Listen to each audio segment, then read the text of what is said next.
Ya what's up, assalamualaikum warahmatullahi wabarakatuh. Salam kenal dari gue JR. Buat lo semuanya yang belum subscribe, jangan lupa di subscribe.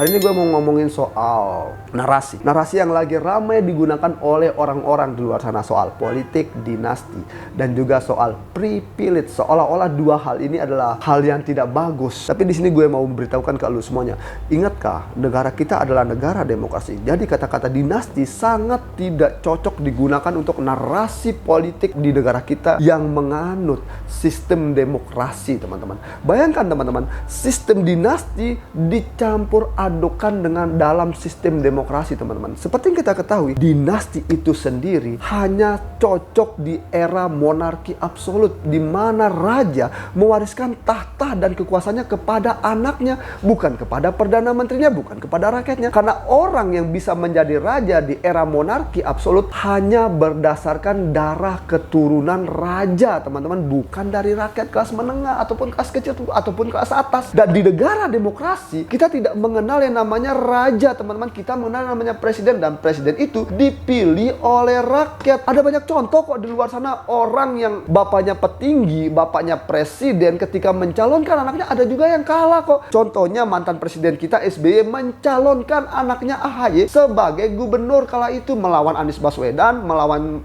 Bapak Ahok, kalah juga tuh. AHY kalah kan? Itu membuktikan negara kita tidak menganut paham yang namanya dinasti. Dan bayangkan juga teman-teman, apakah salah jika misalnya bapaknya presiden tiba-tiba menyalonkan anaknya? Bayangkan teman-teman, di negara kita ini ada juga loh satu partai yang satu keluarganya nyalek juga. Apakah itu salah? Tidak salah. Di luar negeri yang juga pahamnya sama seperti kita paham demokrasi juga, di Amerika ada tuh keluarga Kennedy. Apakah salah jika kita mengajukan keluarga kita? Nggak salah dong, karena sejatinya di negara demokrasi ini yang menentukan mereka untuk bisa terpilih menjadi anggota DPR, wali kota, presiden, itu rakyat, bukan karena darah, bukan karena titah. Jadi buat teman-teman yang di luar sana masih menggunakan narasi politik dinasti, jangan pilih orang ini karena dia itu dalam politik dinasti. No, itu salah besar. Jangan gunakan narasi-narasi seperti itu. Dan buat teman-teman yang saat ini sedang digodok ataupun dicengin karena kalian memilih orang yang saat ini sedang digodok-godok dengan kata-kata politik dinasti, jangan dengarkan orang-orang seperti itu. Itu orang-orang yang menurut saya tidak paham makna dinasti dan demokrasi. Dinasti dan demokrasi itu adalah dua kata yang berbeda. Dipilih oleh rakyat untuk rakyat, bukan dipilih oleh raja untuk raja. Kita sama-sama tahu monarki seperti apa, demokrasi seperti apa. Jadi sangat lucu sekali ketika di negara kita yang tersayang ini, tercinta ini, tiba-tiba banyak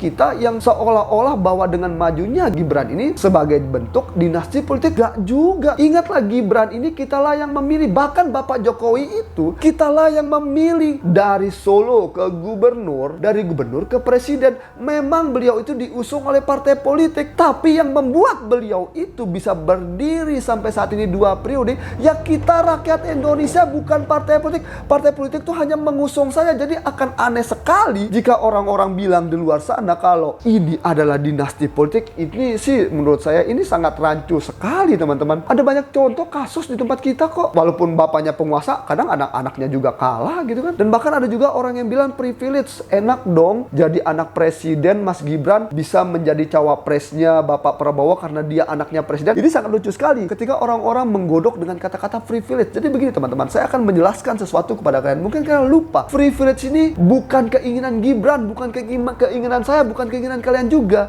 Gibran tidak pernah bermimpi atau akan terpikirkan di dalam otaknya bahwa dia akan terlahir sebagai anak Jokowi, teman-teman. Begitu juga saya juga tidak pernah terpikirkan terlahir dari anak seorang ibu-ibu yang berasal dari Nusa Tenggara. Seandainya kita bisa memilih dari rahim siapa kita akan dilahirkan, saya akan memilih dari rahim.